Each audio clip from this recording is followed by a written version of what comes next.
For almost 30 years, the Leahy Law has prohibited the United States from funding foreign security forces that violate human rights. Yet for decades, the United States has consistently ignored persistent and widespread abuses by the security forces of one country, Israel. Dawn is taking action. We are filing a lawsuit against the State Department to force it to finally enforce the Leahy Law and end military aid to abusive units of the Israeli Defense Forces.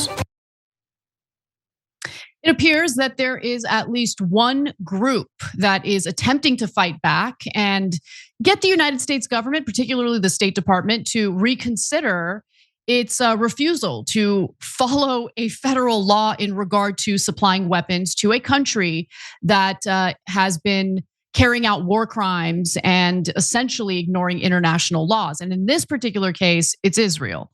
Now, Palestinian families are officially suing Anthony Blinken and the State Department over the United States' unconditional support for Israel's brutal military campaign in Gaza, which has now killed over 45,000 people.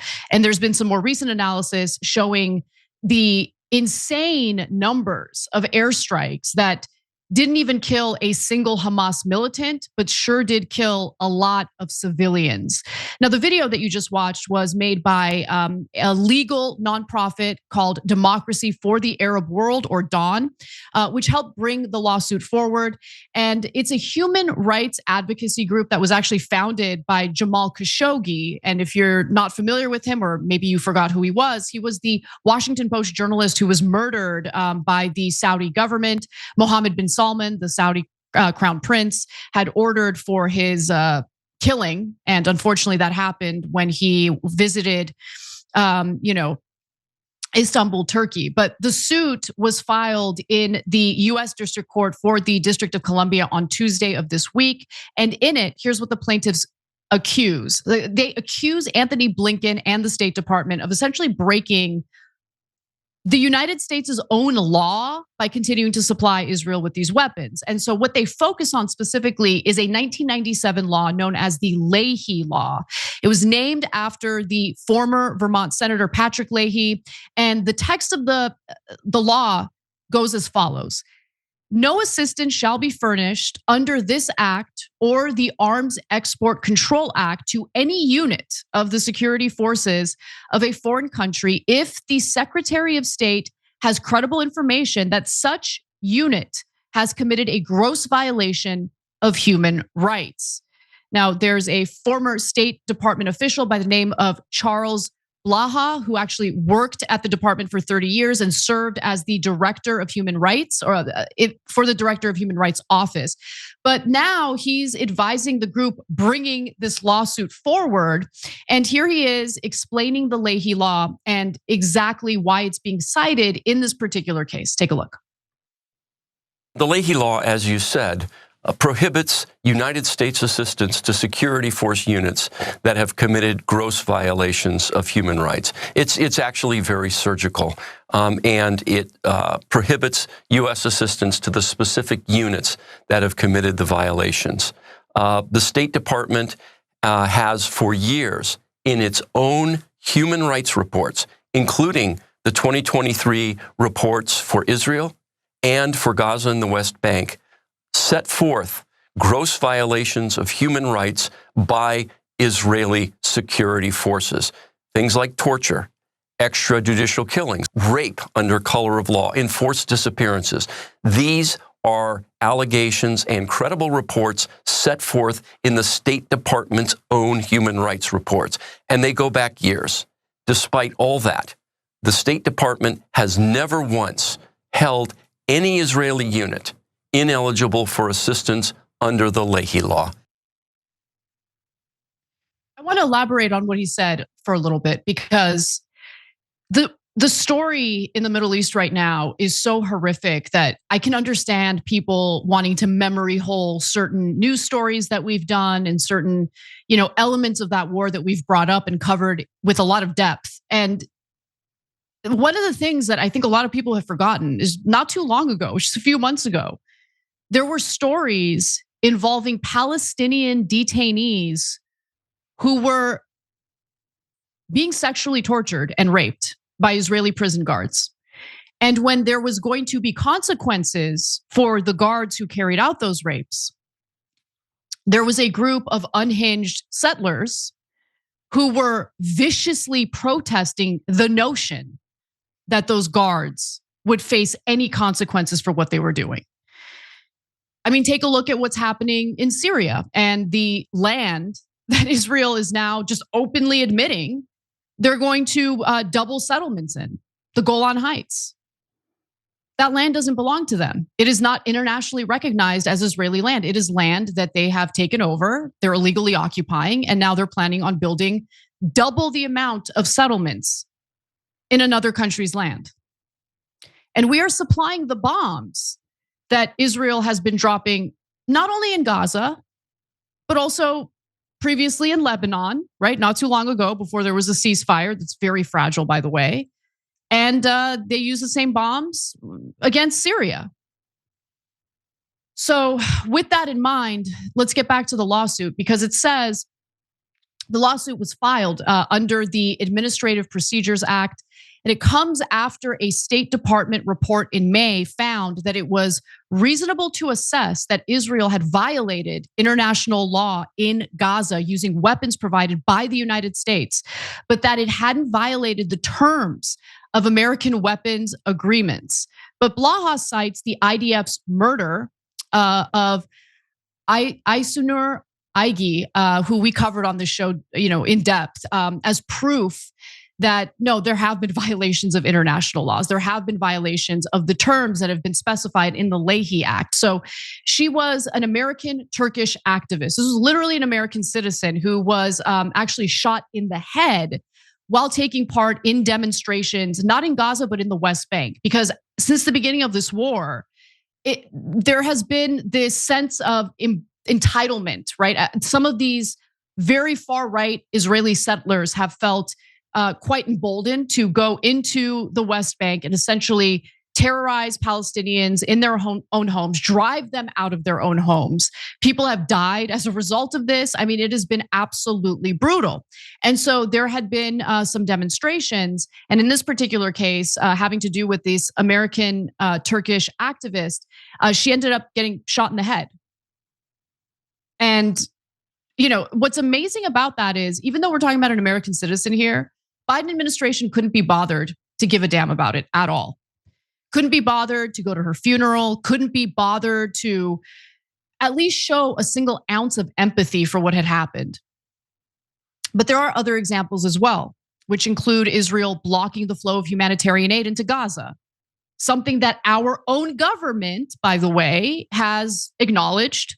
In fact, you guys remember that 30-day deadline that Biden had implemented against Israel, essentially saying, if you don't allow more aid into Gaza within 30 days, there will be consequences. Okay, well, the 30 days came and went. There were no consequences. And no one paying attention to this story was delusional enough to think that the Biden administration would actually carry out any consequences. Additional examples of Israel breaking international laws and committing war crimes, killing of journalists and doctors, humanitarian aid workers, also forcibly displacing literally millions of Palestinians. So with Dawn's help, this lawsuit was filed by 5 Palestinians in Gaza, the West Bank, and the United States. The lead plaintiff was a Gaza math teacher who has been displaced 7 different times in this current war and has lost 20 family members.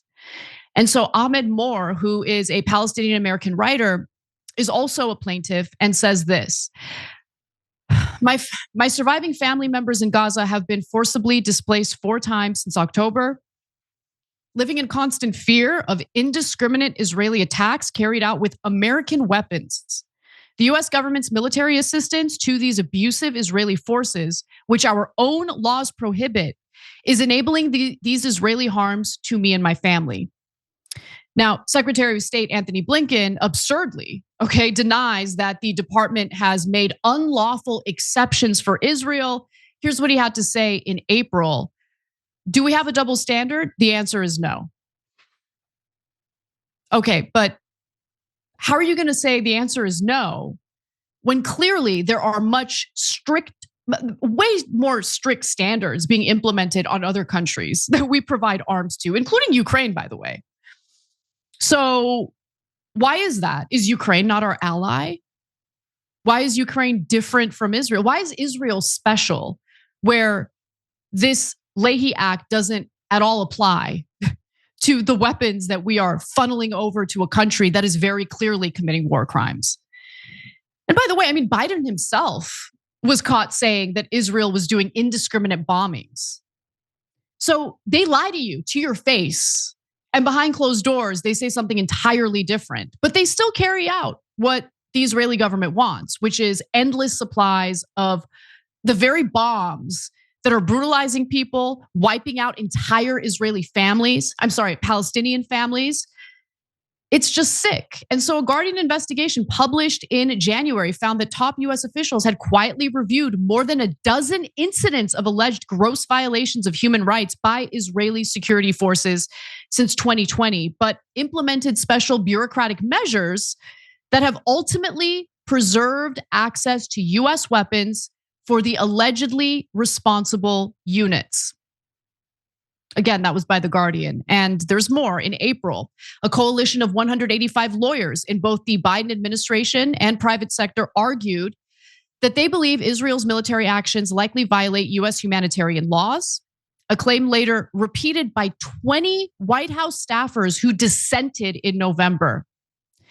And yet, despite widespread evidence of human rights violations, we continue funding Israel's military. The United States remains Israel's biggest arms supplier, with Washington spending at least $17.9 billion on military aid for Israel in the first year of the country's offensive in Gaza, according to a report for Brown University's Costs of War project.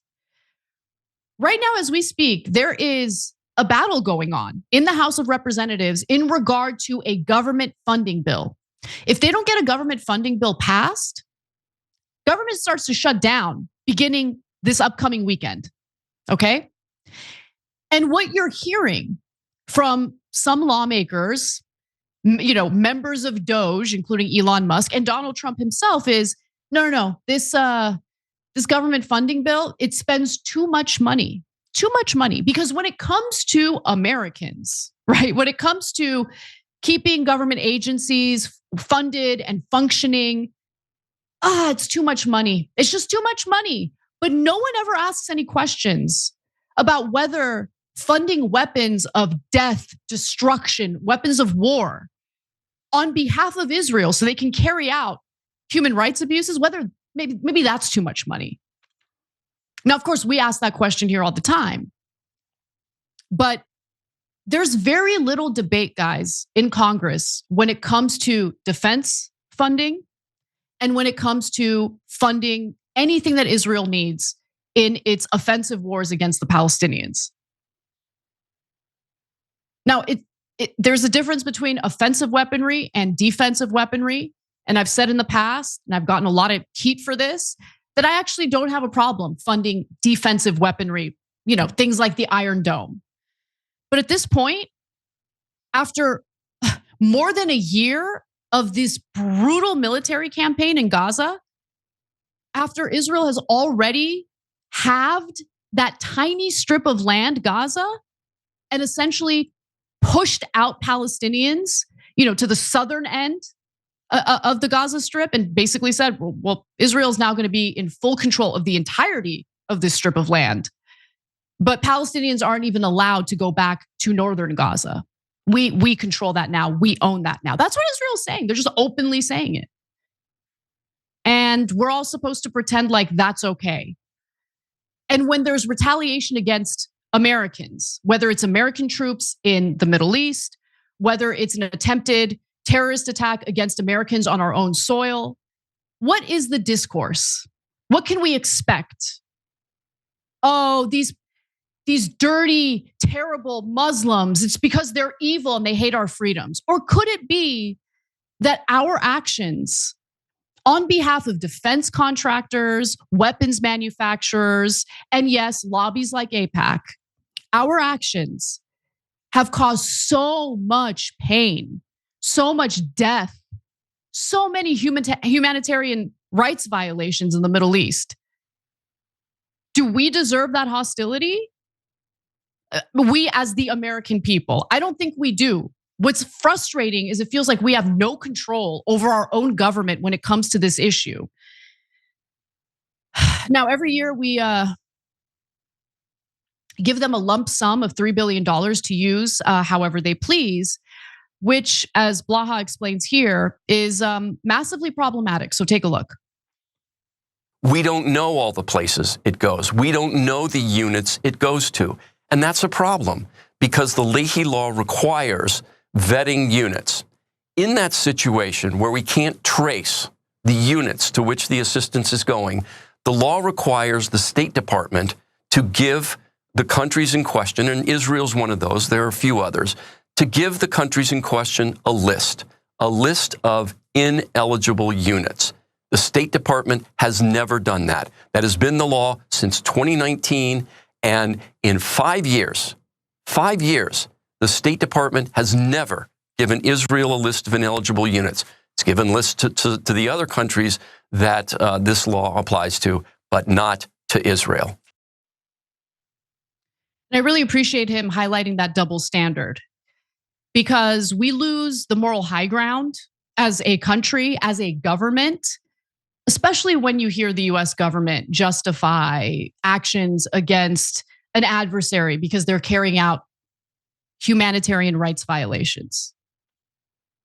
I don't believe for a second that the majority of individuals who make up our federal government give a damn about human rights violations, about the lack of humanitarian aid going into. I don't think they care at all. They don't care about any of it. They don't care about which country is doing it.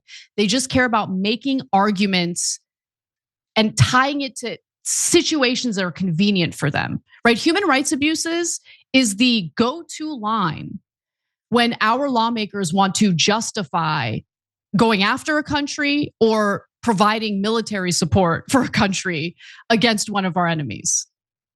But when push comes to shove, if you really ask them what they genuinely have concerns about, it's never human rights abuses because you can't support what the current Israeli government and the current Israeli military is carrying out. You can't justify that and say that you care about protecting people from human rights abuses.